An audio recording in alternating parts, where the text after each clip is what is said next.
okay. So the first thing I'm going to do is make sure that the audio and visual is fine. Folks, welcome to Brain Food Live on Air. It's episode 285. We are bringing this to you every Friday. I'm in a new setting. You might be sort of seeing the new background. Looks wonderful, doesn't it? Actually, not my place. So big shout out firstly to our friends at Arctic Shores, who are prepared to open up the office space for me to use because I had a lunch meeting in London Bridge. So wonderful to be able to be here from their offices and broadcasting there.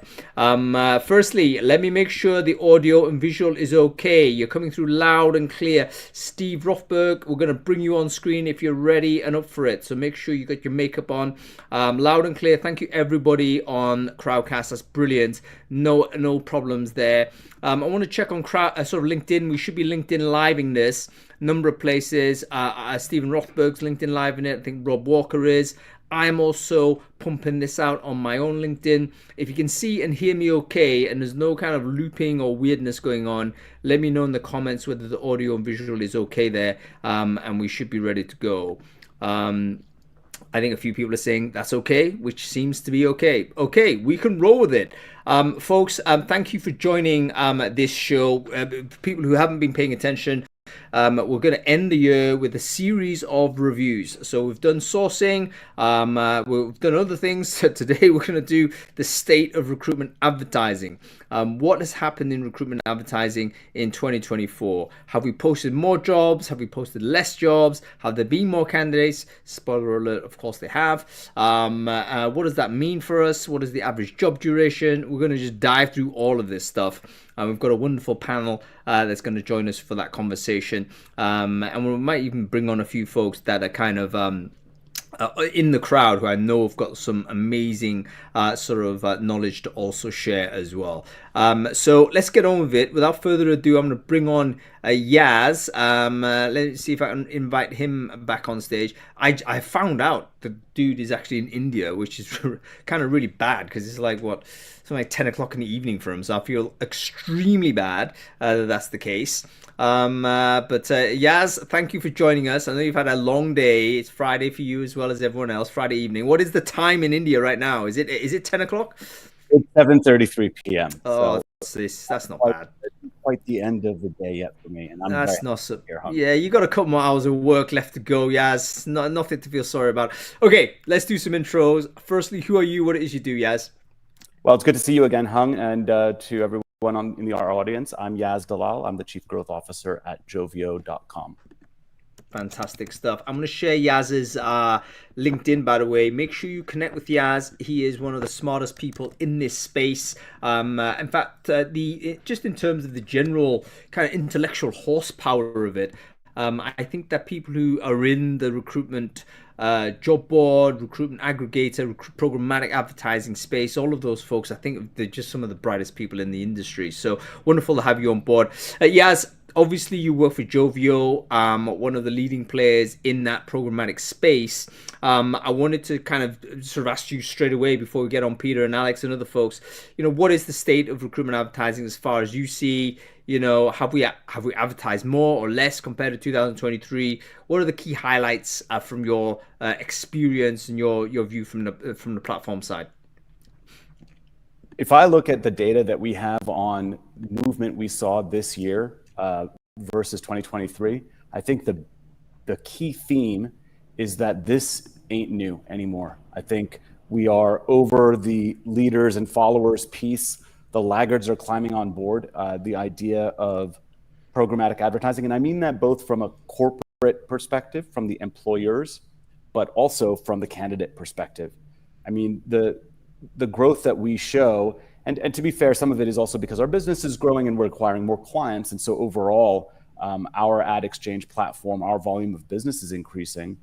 But just the total number of job ads that we processed this year versus last year's 826% increase. Yeah. So the number is in the millions. So that's a pretty substantial evidence that employers are adopting programmatic advertising now, I think, as a de facto method. It's no longer a new thing.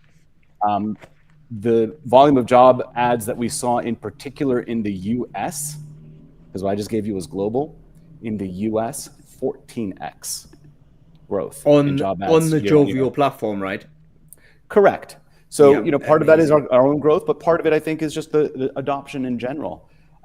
We're seeing slightly slower adoption in some foreign markets. Like if I look at the UK, relatively flatter, but Germany, almost 2x, France, 4x, India, massive growth. One of the questions that you had pinged me, I think a week ago, I'm jumping the gun here because I'm looking at the data. One of the questions you pinged me was, are we seeing evidence of offshoring? And one of the reasons we have such significant growth in India, as well as a couple of other Asian countries, is we work with one of the world's largest telecommunications companies, and they have just tentupled their investment in Asia Pacific. So, you know, I can't go into too much detail around what the types of roles are, but you can start to imagine that a lot of it is back office, a lot of it is call center. So we are seeing evidence of the leveraging of programmatic advertising outside of the US, which was always an early adopter. Really, really interesting straight away. So, for folks who don't quite know what programmatic advertising is, I'm going to give a quick explainer. Yaz, you can come in and tell me I don't know what I'm talking about. But advertising, as most people know it, has generally been duration-based job ads. So you post a job, it lasts for 30 days, it comes off. That's just normal job ad posting. I think probably still a dominant way in which people post job ads. Now we can do multi-posting these days, so we go through, you know, an ATS. If you have an ATS, probably that's attached to a number of job boards. You do a bunch of checkboxes and you multi-post. However, that is still duration-based, generally speaking. Now, what programmatic is an entirely different way of thinking about how a job is activated and deactivated. So the concept is you as the buyer do not necessarily select the boards that you're posting on. What you do is you interact with a programmatic advertising supplier similar to Jovio, who will be able to tell you where the job is most likely to get you the best applicants based on their history of dealing with all of those applicants and all of those boards, and it will test it in those places.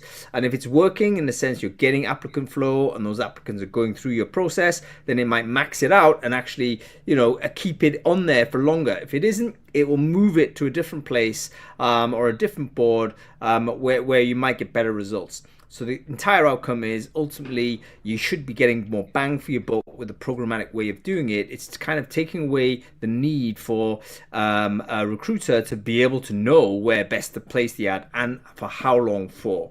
So is that more or less right, Yaz? Have I got a job selling Jovio? 100%. Yeah. 100%. Well, you're welcome anytime, first of all, Hung.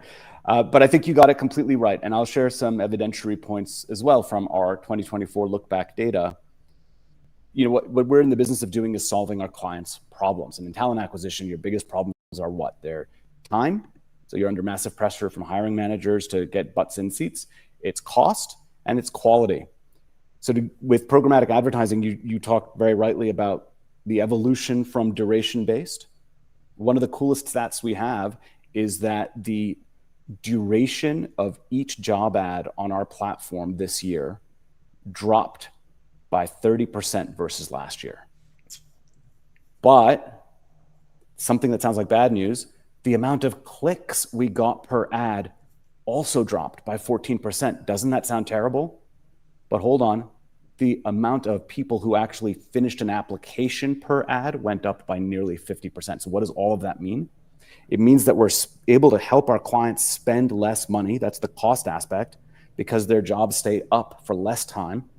They're better targeted to the right audiences, so we're not having the wrong people, the less relevant people click through to look at the ad. And by the way, wasting their own time. And because the content of the ad is more engaging, we do a lot of work with our clients to optimize the content of their job, make sure that it's a quality advertisement. The applicant volume goes way up. And there's a number of other optimizations that we do to make the application process streamlined and reduce drop-off and reduce friction. But to me, this is just more proof that this works.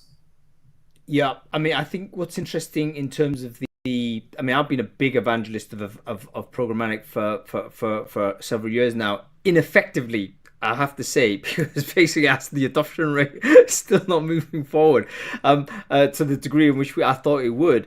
But the data that you're sharing with us, or the insight you're sharing with us, is really interesting, because I want to kind of zoom it out to the wider marketplace, and a few things seem to be relevant there. So you mentioned that the job ad just staying on less sort of time on it, sort of live, and that tells me that actually the candidates, the clients are getting enough decent candidates quickly. Therefore, it doesn't have to stay on there. So imagine a job duration based 30 days is how it typically stays on for. These days, it might, with programmatic, it will go down to maybe 7 days if enough clicks come through. So that tells me, particularly if there's a shortening of the amount of duration, is that there's more activity from the candidate side. So I think that kind of that's a good. It's kind of the explanation that then we might have a more active job market, more candidates available, more people looking. We all know about the general sense of economic insecurity that triggers people that would previously be dormant. So they don't have to be like, the problem. They might be in job, but they're kind of looking and kind of hedging their bets. So we start getting those type of folks getting involved as well. So super That's right. interesting. I want to talk about the faith. That's a really good point, and we're definitely going to address that peekaboo type of job. Essentially, again, to try and like you get me right, but it's I love there that. because you're terrified to keep it on longer, because you're going to get inundated. That's one of the things that we have seen happening for duration-based jobs, particularly where really the person is terrified to post it, and they're almost on the delete button, within hours of having posted it, because they know their inbox is going to get crushed immediately. What have you seen on Jovio that kind of speaks to that? I know that it's programmatically set so that you can say, I don't know, you can set a number of applications completed, can't you, before the job gets slept? Is that right, Yas? So 100%. What we're doing every 4 hours is optimizing the entire campaign for a client. And so what does that mean? It means that no job should be up for a minute longer than it needs to be. In other words, if we know that this client expects 50 quality applications for this job, the moment we get the 50th quality application, and we know quality because we connect to their ATS and we can see down the funnel in real time. So as soon as they get 50 shortlisted candidates, we're going to pull that job right down. Otherwise, they're going to have wasted spend. Any job that's up for longer than it needs to be is wasting an employer's money. So, optimizing for time, optimizing for cost. And because we're doing this through an AI-powered platform, because no human can keep up with this volume and be checking every 4 hours. So we're using our own technology to do that. That ensures the wasted spend goes way, way down. Yeah, and not only wasted spend, folks, in terms of the amount of cost per ad, it's also the amount of time that you need to process additional candidates that you don't have time to do. This is also the year, by the way, where we've had record kind of levels of candidate resentment from their experience of poor job experience, and it's because they've been ghosted, they've not been getting in, and it's not because recruiters are bad people, it's because they're overwhelmed. So one of the ways in which you can neutralize that is actually have a more dynamic ad that can respond to the volume of applicants that are coming through. And key thing is connected to ATS, meaning that you can tell quality by the numbers by pass-through rate, basically. Yeah. If you're sending candidates through and they're getting interviewed, yeah. But I would add one more thing, which is what I think is also contributing to that effectiveness, right? Clicks are down, but the applicant volume is way up. Why? Because this is just one leg of the stool. What we're doing for our clients today is saying, when you bring us a job posting or a job role with multiple jobs in it, let's look in your talent pool first. So if you need 1,000 applicants for these jobs, let's look in your talent pool first. We have a GPT-powered query-based system that layers on top of our client's talent pool. It looks in there and it says, oh, there's already 100 really qualified applicants in here. So now we don't need 1,000 anymore. We need 900. But while we're doing that, we throw up in less than 5 business days a landing page just for those roles, just for that hospital, for that type of nurse in that location, content rich, SEO, this and that, optimized for Google for Jobs, so that we can project immediately what kind of organic traffic our client is going to get. And maybe that's another 200 applicants. So now we don't need to find 1,000 anymore. We need to find 700, which means when we do go to a paid method like programmatic, we're no longer going to budget for 1,000. We're going to budget for 700. And we know what that's going to cost because, again, we can project based on our data that to find 700 quality applicants for that type of nursing role in that part of Minnesota, this is how much it's going to cost. So those three things together are what drive that conversion. Right. I'm going to zoom out, talk about industry sector. But let's bring on Peter Weddle firstly, and then also Alex. Let's get them onto the show. I want to get some other perspectives here from just general job posting behavior. I'm interested to know like what the kind of adoption rate of programmatic is compared to duration based ads. I'm assuming it's still pretty much dominant on duration based, but maybe I'm wrong. Peter, wonderful to see you, sir. Would you, Peter, can you hear us? Yes, gotcha. Fine. Yeah, perfect. Peter, why don't you go ahead and introduce yourself? Who are you? What it is you do? My name is Peter Weddle. I am the founder and CEO of TA Tech, which is the trade association for the global job board and talent technology industry. Absolutely so, and in fact, one of the best events in the calendar. And I say this basically because it's one of the events I learn the most because I'm definitely out of my depth. As soon as I'm in there, I know, everyone else is smarter than me, and that is really well. I mean, it's great. And Peter, why don't you go ahead and share some of the event links for 225? I think you've got already. They're up there, aren't they? For I think US and for Europe. You can go ahead and register for those straight away. So excellent stuff. Alex, wonderful to see you as well. Can you quickly introduce yourself? Who are you? What it is you do? Hey everyone, my name is Alex. I'm an advisor to job boards and aggregators worldwide on topics like AI, scraping, SEO, search and match, anything technical you can think of. Thank you for having me. No worries, always a pleasure, Alex. And by the way, Alex is one of those people you must follow on LinkedIn, simply because he writes amazingly in-depth amazingly in-depth blog posts on a super niche topic. I think you're kind of a strange person, Alex, to be so enthusiastic about SEO and job boards, but I love it. Really educational. Okay, let's talk about overall job ad volume. We've had Yaz saying, hey, listen, on his platform, Jovio, we've seen a massive increase in terms of use of programmatic advertising. I think that is partly due to, firstly, education of customers and getting more aware as to the value of programmatic, but also maybe a flight from duration-based ads, because duration-based ads is getting you inundated with these candidates. You can't control it. What are your thoughts on that theory? Is that just Hung Lee coming up with some bunkum sort of narrative there, or what are your thoughts as to why programmatic has spiked up in 2024?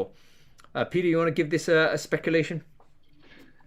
Well, I agree with everything that Yaz and also Stephen and Faith have added in the chat. I think, programmatic is definitely the wave of the future that has already arrived. The future is here now.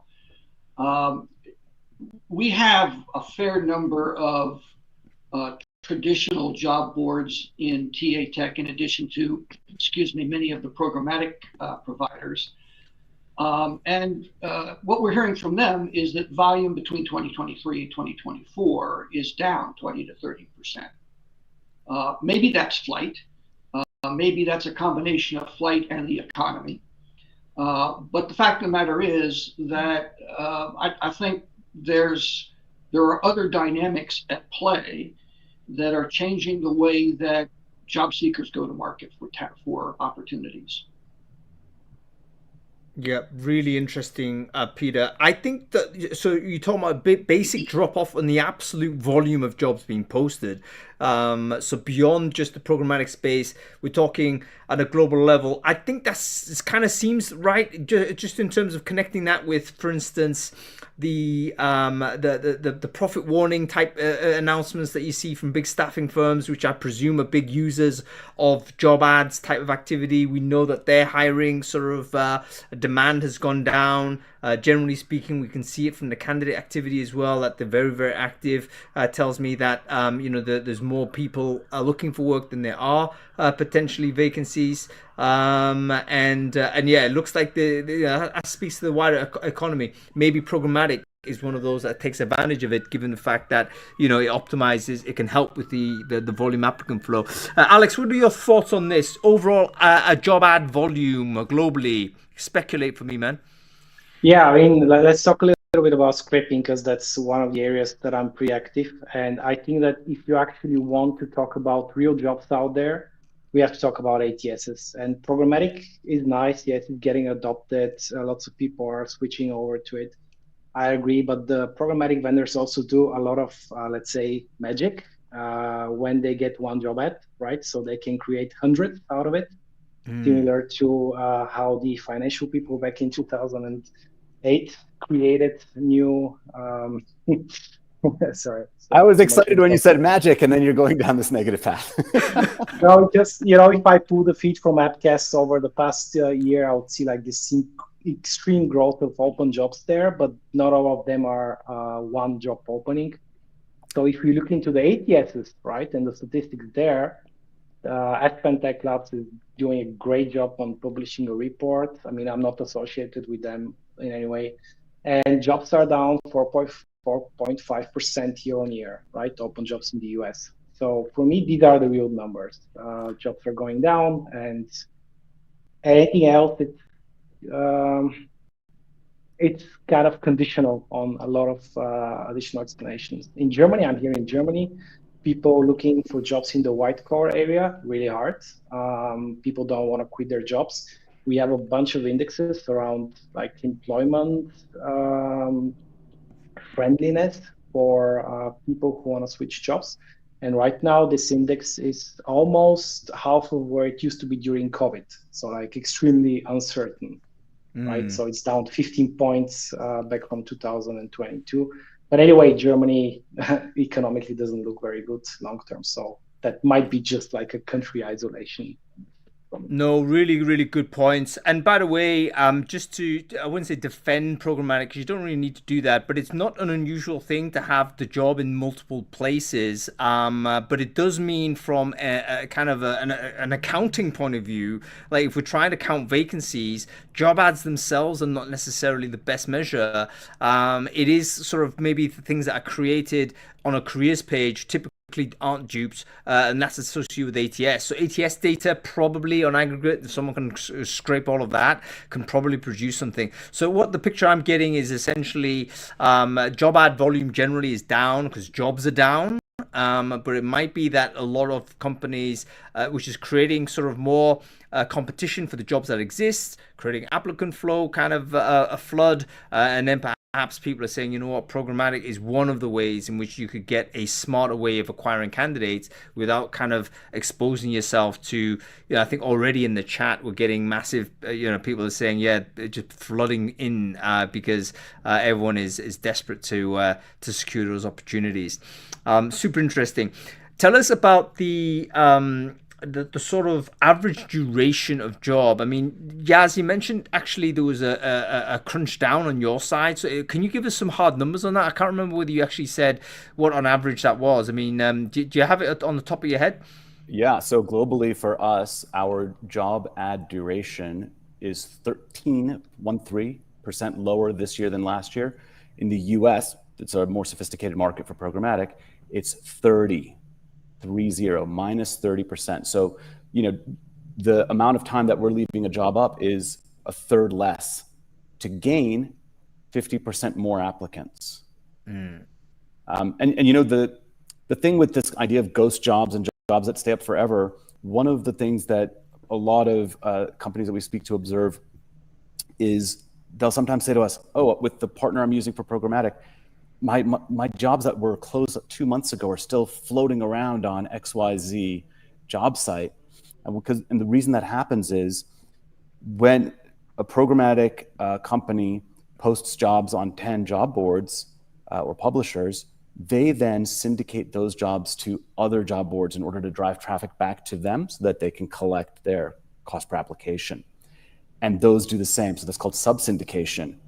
And it's very tempting, because it's a lot of work, it's very tempting for a programmatic operator to not track that because it's effort.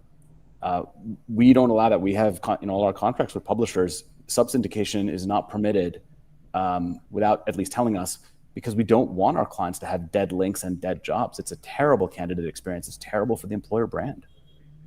Yeah, the ghost job phenomena, folks. I think we all kind of saw that sort of be, I call it a manufactured meme, because I think it was driven very much by kind of outsider media, meaning, you know, mainstream media rather than industry media. And I challenge that a little bit, because I don't think people or employers are deliberately creating jobs that are not there in order to harvest candidates. I suspect a few recruitment agencies might do so, but generally speaking, the effort of having to deal with the candidate sort of flowing in, and the potential damage to employer brand, I don't think it, you know, makes it prohibitive to put a job up that you have no intention of hiring.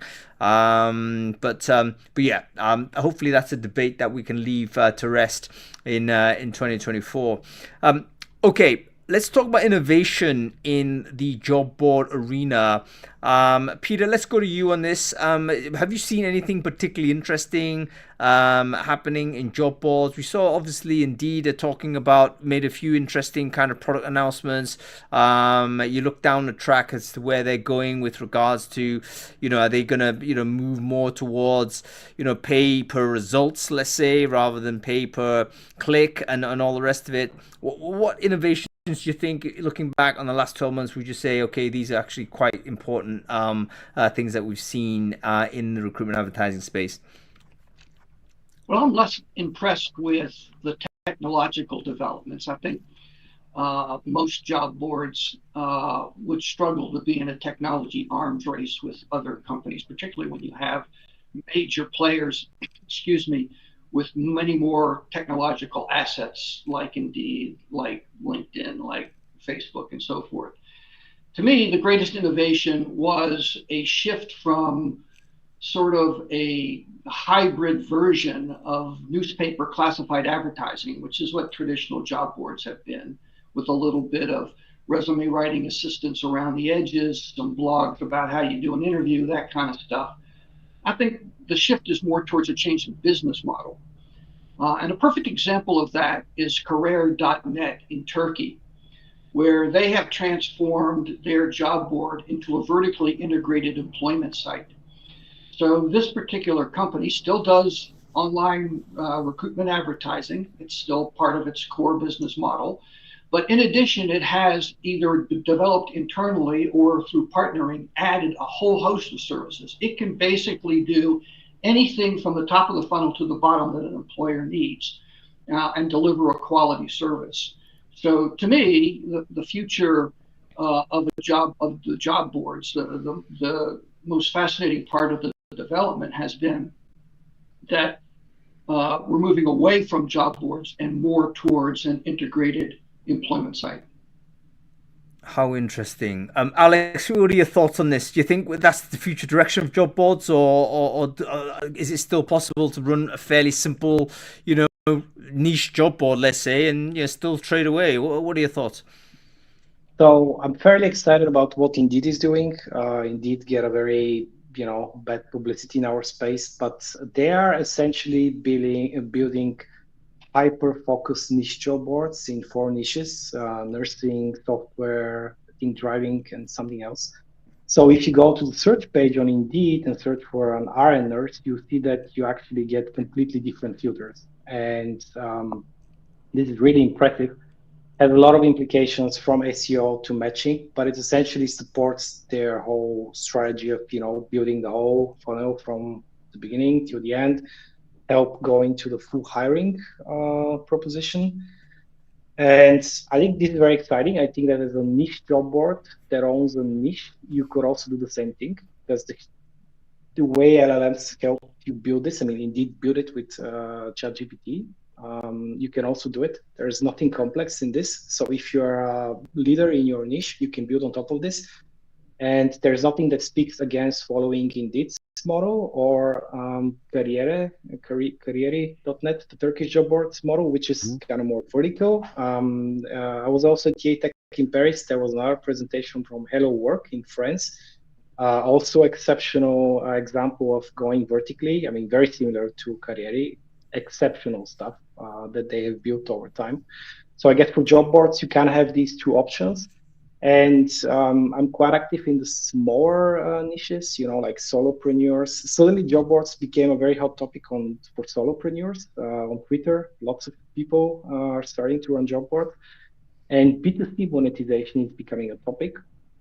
So a lot of remote job boards have been able to build solid monetization models on the consumer side. So actually asking job seekers to pay for access to jobs and then offering additional services on top of it. I know there are different opinions about this in the industry, but there is a business model into providing more data to job seekers and helping them, to a better educated decision. No, very interesting. I mean, I'm just tracking sort of how job board innovation has moved along. I ran a job board about 2 years or so ago, when there was like height of recruiter demand, very few candidates. Brain Food had a job board, didn't make any money obviously, however it helped a couple dozen people get jobs, and at one point it looked like there might be a community focused way of doing job boards, basically a walled garden, so it's not publicly available, but only people in that sort of walled garden get access to the information. And I think that particular solution was a classic duration-based pay. But that obviously went away with the flip of the market, and now we see different sort of scenarios. I want to talk about recommendations. The traditional job board has been, okay, let's stick a job out there, people look for it and they apply. But are we not starting to see, actually, no, we don't actually search for jobs, but we have a profile and we get matched to them. So we kind of have this type of vibe. I think we're seeing Indeed try some of this. LinkedIn seems to be doing this. Yaz, you got any thoughts? Are we going to get down to the point where we're no longer doing a human scrutiny of the pagination experience, but actually we just get presented with, here's your 10 recommended jobs, maybe even auto apply on your behalf? What are your thoughts? I think there's going to be a combination of two things that we're seeing. One, look at the consumer market. My Gmail inbox is a joke because unfortunately I subscribe to a lot of mailing lists because I want to find out when I get a discount on my favorite store or whatever. But I think that's, in a way, we're comfortable with that. We'll also be comfortable with that as applicants. In other words, joining talent pools is going to become more and more normative. We're already seeing that. That's why, for instance, when I was describing how we do campaigns, we don't go to programmatic first for our clients. We want to look in their talent pool as the first port of call. And if more and more effort gets put into growing those talent pools and we see that there's an appetite for candidates to be willing to submit their information, then we start to shift away from this reactive applicant who's on a job board and sees a job, a proactive applicant who's on a job board and sees a job, to that passive candidate who's happy to receive relevant, content-rich, targeted emails or WhatsApps or text messages from employers that they have subscribed to, because that's essentially what they've done. So I think that's one aspect of it that we're already seeing movement in. And then the other, if I can make a prediction for 2025, although it started in 2024, is rise of agents. The volume of interaction that we're seeing since we launched our conversational AI is massive because people are getting more and more comfortable and familiar with interacting with something that they know is not real. Alexa taught us to be comfortable with that. Siri did. I'm here with a bunch of clients in India, and one of our clients was telling us, because they looked at the report of all the interactions they've had with their conversational AI, they find it very amusing. Recruiters and applicants are saying thank you to the conversational AI. We call it Joe for Jovio. It's androgynous, which is, I think, appropriate. That's interesting. We're anthropomorphizing, and we're used to doing that. My children say thank you to Alexa when she gives them information they're looking for. So I think this combination of the passive, sought-after candidate and the comfort of interacting with something you know is not a human, but is more likely to get you the most relevant information you need and do it in real time, I think that's is already creating a behavioral change in talent acquisition. Yeah, one absolutely. of the Go ahead, Peter. excuse me, Hung, I was just going to say, one of the things that we have not talked about, and no matter how good your programmatic is, and no matter how effective your SEO is, or whether you're using WhatsApp or some other platform, at the end of the day, the candidate needs to get information about the job. And I would argue that the state of the job posting has not improved since 1999. They're terrible. They're atrocious. They're either repurposed classified ad copy or they're position descriptions. And until that problem is solved, all of the good stuff that programmatic and SEO can do will be suboptimized, because at the end of the long chain, the job seeker has to interact with information that doesn't interest them, excite them, inspire them, and most importantly, since most of them are not looking for a job, motivate them to do the one thing we humans most hate to do, which is make a change. So, I wrote a post on LinkedIn a couple weeks ago saying that, all this chatter about job boards being dead is wrong. What's dead is the job posting. And really what a candidate wants to know is what's in it for them. So I think what we need is something that I would call the job deal. What is it about this opportunity that first inspires them to read more than the average time they spend on a page, which is 47 seconds?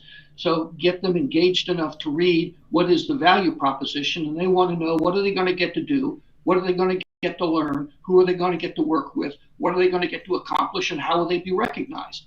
Those are the 5 things that you'll never get when you have somebody talk about requirements and responsibilities. Those are words only an employer could love, and it's not something that a job seeker gets motivated by. I love that, Peter. I was just thinking, on the technology side, we do spend a lot of time working with our clients to automatically optimize their jobs. We know what a good job looks like based on data. If it's missing this kind of content, salary data or location data, it's going to have fewer applicants. So that's one thing. But there's a great, and it's something that I think is roadmap, okay? But imagine a job posting that once it recognizes who you are, automatically adjusts the content to make it suit you, whatever that may be or whatever that may mean. Sure. Totally personalized from a tone of voice perspective. Maybe it's just because you're in this part of the United States versus that part, the tone changes, the attitude changes. I think that's amazing. I think we deserve that as candidates. Technology, I'm firstly, great points, Peter. As I'm cycling through the comments that you've made, I'm thinking, okay, great. Copy's terrible, but doesn't like AI fix this in some way? And would it not be the case that the fix itself turns into a problem, in the sense that, oh, here is the best way? There becomes like a standardized way to write a job ad, let's say, and then all of the job ads end up looking the same, and then all of the candidates end up just zoning out because they can't see the differentiation. So it's almost like the marketing. It's like the marketing rule of thumb. Something's going to work for 6 months, and then everyone does it, and of course it then doesn't work. Isn't that going to be the end case for, let's say, a renovation of the job posting? Let's imagine, the requirements driven sort of approach gives way to a more what's in it for you approach, but then every job ad looks that way. Does it not get to the point where candidates actually then just zone out? They can't tell the difference. It's like, I've got a million job ads that are actually reading the same thing. Well, there are companies out there that have AI-based technology that helps write better job ads, and yes, just said that they offer some as well. The problem is that all large language models learn from historical data. So if your historical data are all lousy job postings, what the AI is going to produce is a lousy job posting. It's not going to bring to the table what the human can bring to the table, which is a creative flair, and be able to innovate in a way that inspire someone to read when they don't want to read. An employment opportunity that causes them to change. I mean, really, you think about it, since most people are employed. I mean, I saw some data that just came out, the job report in the U.S. The unemployment rate went up to 4.2%. Well, historically, full employment's been defined in the United States as 4%. We're virtually at full employment.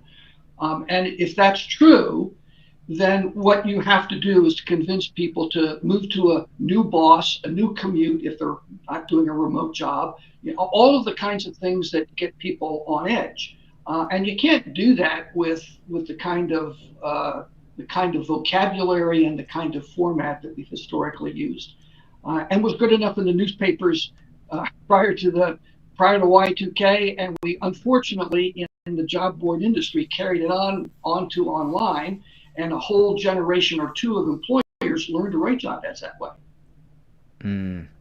Alex, what are your thoughts on this? Yeah, I have so many thoughts. First of all, of course, do I need to hover on the mute button here and make sure you're safe for work, mate? No, we are all adults here, right? That's what you say in the UK. So no, I mean, I'm really thankful for Peter to making these points, because at a certain point there were so many job description AI based generators out there. An LLM cannot create new content that it hasn't seen before, right? It cannot abstract beyond its training data. So the chances of getting something different than what the AI has already seen is practically zero, theoretically and fundamentally. And it also carries certain additional problems with that, is that if you're trying to describe a role for something that is new, right, which in the technical world is pretty typical, your AI is just going to fail to suggest all the relevant skills and technology that have to be added. And then you go into like a manual cycle where the recruiter also has to give feedback to the LLM, and then you're essentially better off writing it yourself, I think. So I agree with you, Alex and Peter, on the idea that AI is probably going to do garbage in, garbage out, like you both said, with creating job descriptions from scratch.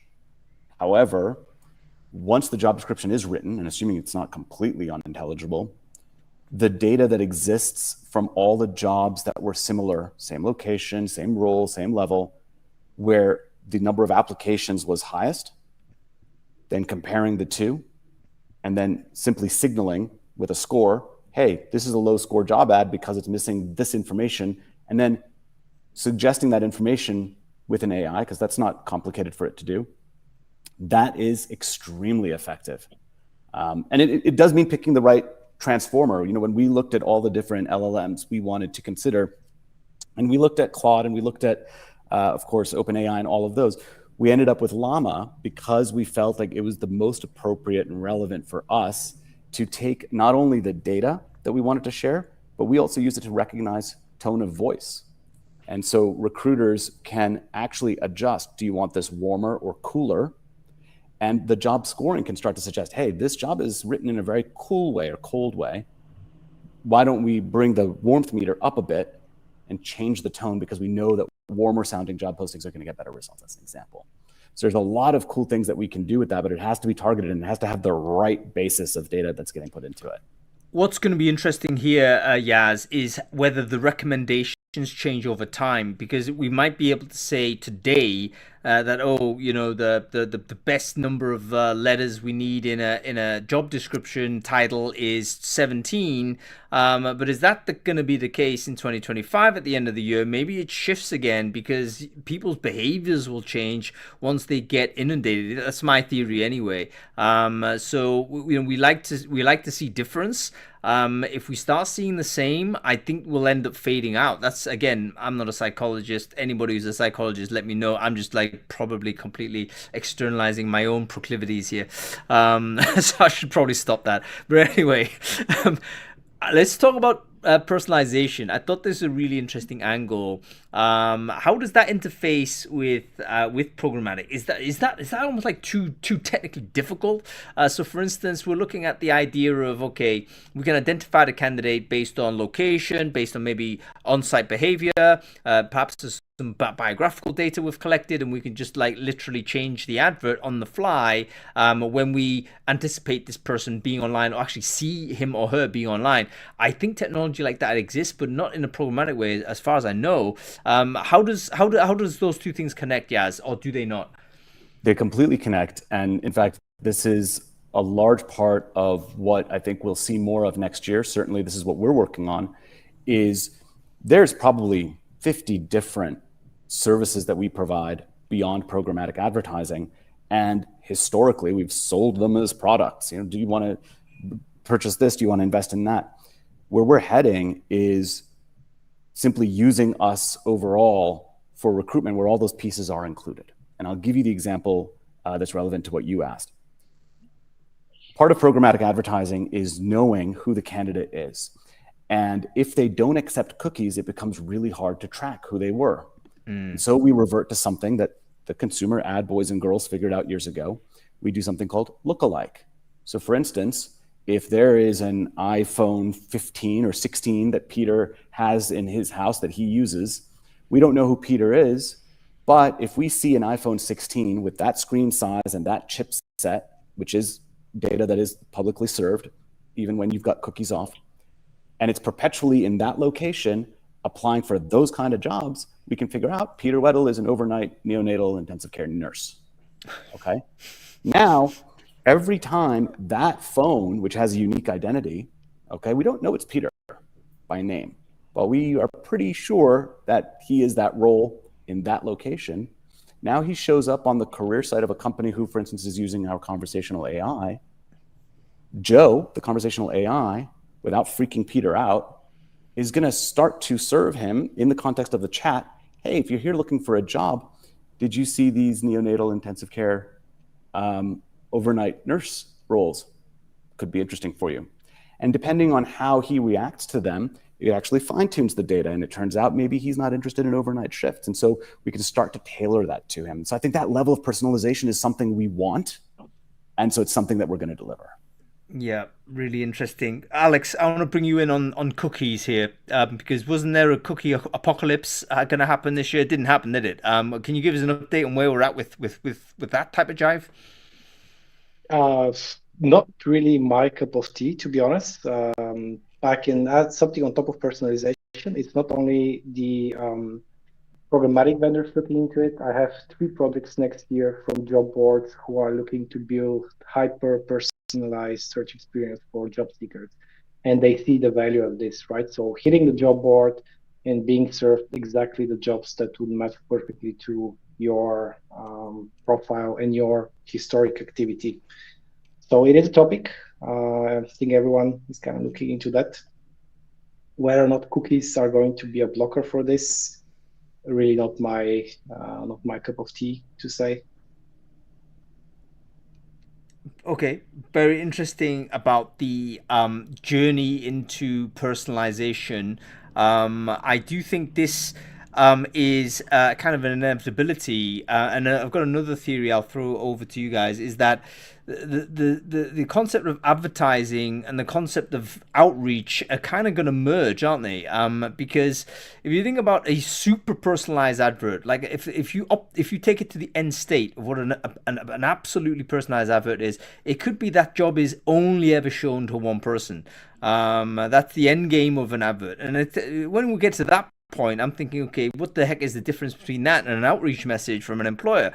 There probably isn't a difference. So we see a kind of a big Venn diagram between, classic sales outreach and marketing. I don't know whether there's a question to be asked there, but what are your thoughts on this idea that maybe that distinction between what is advertised, i.e. previously publicly available to anybody, but the personalization of advertising basically narrows that sort of window so that only fewer and fewer people will see it? Again, we're trying to hit relevance. Do you think that we're going to get to the point where it's so personalized it becomes actually pretty much indistinguishable from a targeted sourcing outreach? It could be fantasy. I mean, I don't know. No, because then you have to move the whole industry to CPA and CPQA, and there are a lot of infrastructural changes to do that. So, I mean, Jovi and the programmatic vendors have just started dipping their toes into ATS integrations and being able to track an application status. But building an actual CPQA-based platform has a lot of complexity connected to it, and a lot of the data is just missing. So what you described has to be built on top of that. Otherwise, instead of delivering applies, you're going to just deliver 5 clicks. Most business models are going to collapse under this assumption that we have today in recruiting, because the business models are optimized at selling clicks now, even though there's CPA and so on, there's no real CPQA. So I'm still motivated to drive as many applicants as I can to a job ad page. And whether or not that's quality, that's a different topic. I'm with you, Alex, completely, because I was thinking about CPQA is hard. We're deadly focused on it. Quick interrupt, guys. For the people who don't know, can people explain what CPQA is? Go ahead, Alex. Just cost per qualified applicant, but the definition of qualified is very fluid. So qualified could be the ATS let this application pass through the initial filters, right? But actually CPQA is someone that has been at least pre-screened, from my perspective, to the first step of a hiring process and move forward. Anything else before that is kind of nice to have, but not really the definition. And it's definitely the metric that we want to move clients towards and away from CPA, because CPA can be gamed. The whole world. I mean, if you start your job board today, go for it, because if you figure out a way to send millions of junk applications, you'll make a lot of money for a little while. So we definitely need to move away from that. But our 3 most annoying, favorite clients, they don't measure us on CPA or CPQA. I love our clients, by the way, folks. They don't even measure us on CPQA. They don't even measure us on cost per hire. They're intense. They want to see cost per first day start, cost per first swipe. We work with one of the world's largest ride-hailing companies, okay? It's a very lovely euphemism for them. They were measuring us on cost per first trip for their drivers. Not even did they enroll as a driver, did they finish a fare, because that's how that company makes money. They're not even measuring us on that anymore. That's why I say demanding. They want to know how many hours did they drive in the second trip and then the third trip and the fourth trip, because they know that's a great predictor of quality and projected tenure. So how do we have to move away from CPA? I completely agree with Alex, move towards CPQA, and eventually towards the highest quality possible sources that are yielding the people who stay the longest, because employers are willing to spend more for someone who's going to stay for 3 years. And if they have the right model to project that, then we need to figure out how to get that for them.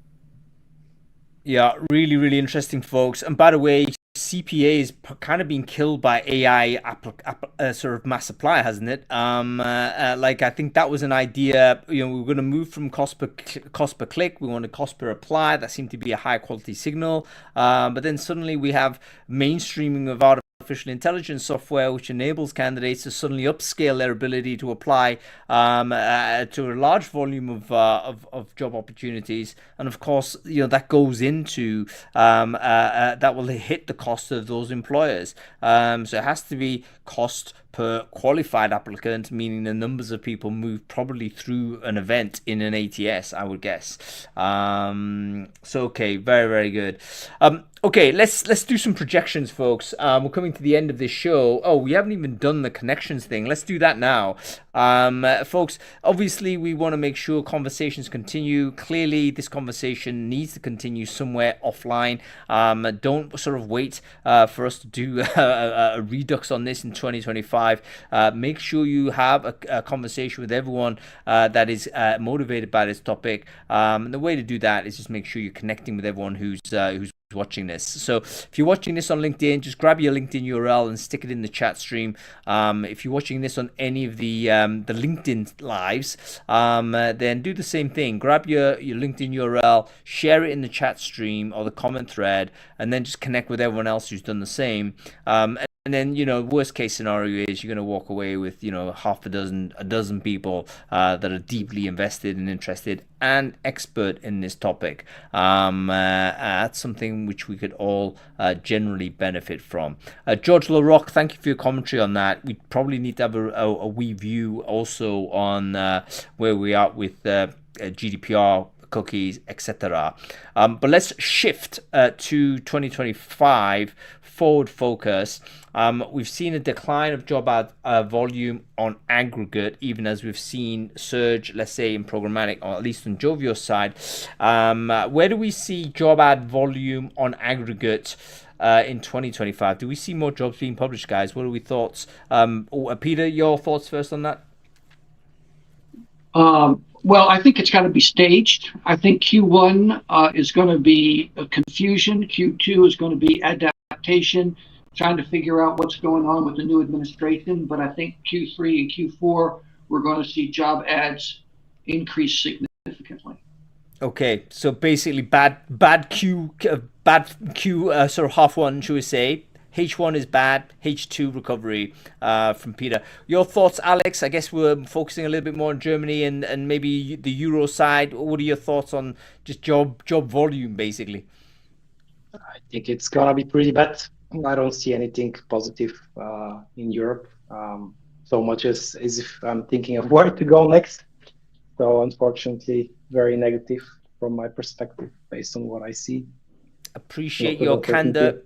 Yeah, appreciate your candor, Alex. And you know what? I think we have to face reality in the face. Like, I do believe a big part of the problems we've had in Europe is kind of a neglect of reality, and a failure to just address, what's going on. Denial is not the way. Yaz, let's go to you. You've seen programmatic succeed. Can you give us the two numbers? Like, where do you see overall job volume, and where do you see programmatic in 2025? Sure. So I think, first of all, totally agree with Alex. We're seeing the same thing with our clients in Europe and in particular in Germany. And we don't see that improving anytime soon. In the US, I think I agree with Peter. And I think we're going to see a very different set of data between white collar and blue collar. Interesting. Because what we're seeing is incremental but consistent increases in white collar job postings. Blue collar, not 100% across the board, is going in the other direction. Where we see a lot of demand for blue collar is for contractors and gig workers, last mile logistics and delivering food for, Uber Eats or Just Eat in Europe, Amazon and other delivery companies, contractors who work at Angie.com. So these types of roles, we're seeing an increase there. And in white collar, but I think manufacturing is looking a little bit grim in the US in particular. Yeah, very, very interesting. And particularly with blue collar going more towards that precariat type of world where, the commitment isn't there from the employers. So yes, very interesting. Peter, how gone to you on this? Go ahead, Yaz. Sorry, Hung. I think you started with Peter, if I'm not wrong, but did I? Okay. One area that I thought might be interesting for your audience where I am seeing a lot of job postings is for heads of talent acquisition. Interesting. And I was plugging Jovio a little bit, but now I'll plug myself. I have a hashtag I use. Doesn't have a lot of followers. It's just hashtag hottest job in TA. And twice a week I'm sharing jobs. They're incredible jobs. And some of them have been posted for months. The head of talent acquisition for Fairview Health up in Minnesota, or State Street Bank in Boston, or TikTok in Seattle, or Ashley Furniture in Mississippi, or Wells Fargo. They're looking for very, very senior roles. I'll put it this way. It's not easy for me to post these jobs because I have to figure out which one I want to post. There's that many every week. I'm probably choosing from 10 to 20 heads of talent acquisition roles because I'm trying to only post on Tuesdays and Thursdays. So that tells me that there is another signal happening out there. And particularly for our audience, hopefully that's interesting for them. Yes, do you have any data on whether those, excuse me, can I just ask a question, huh? Do you have any data on whether those openings are driven by heads of TA moving to other organizations, or whether they've simply made the job empty? I mean, is there churn going on among senior level TA people?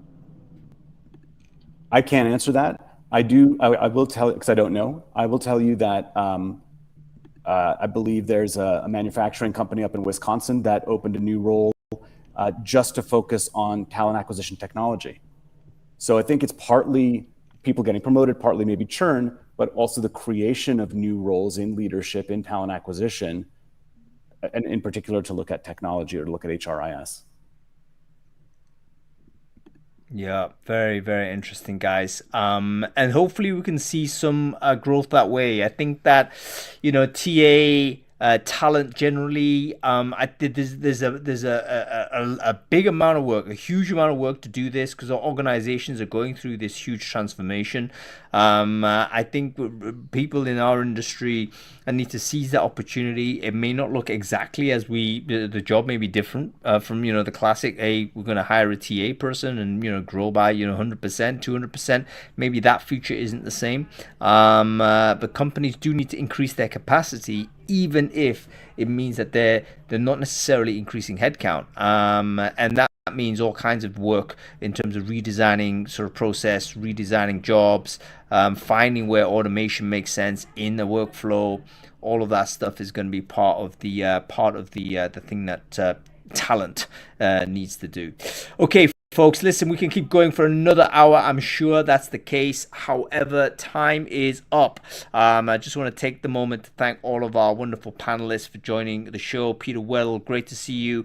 We'll be in conversation shortly, Peter. Alexander, great to see you as always. Keep up the amazing work on the blogging. Fantastic stuff. And Yaz, great to see you. Thanks for hanging on so late in the day in India. And yeah, give me a location. It sounds like you're in a great spot. I'm in India in January, so I might just swing by and say hello to those boys. Yeah, cool. Great to see you, everyone. I see you. Thank you very much. Thank you. Bye.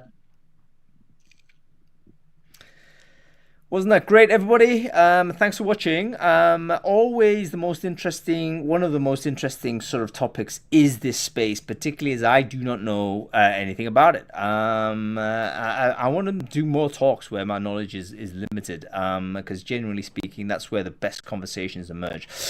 Folks, we are careening towards the end of the year.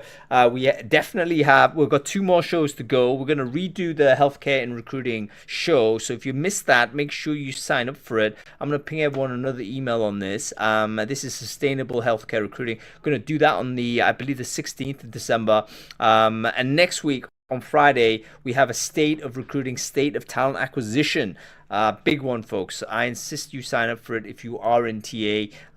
We've got loads of data coming from the talent labs. Emma Mirrenton's joining us. I think the folks at Ashby are joining us as well. We've got loads of individuals that have access to community data and also their own experience. They're going to talk about where we are at the end of 2024 in TA, talent acquisition.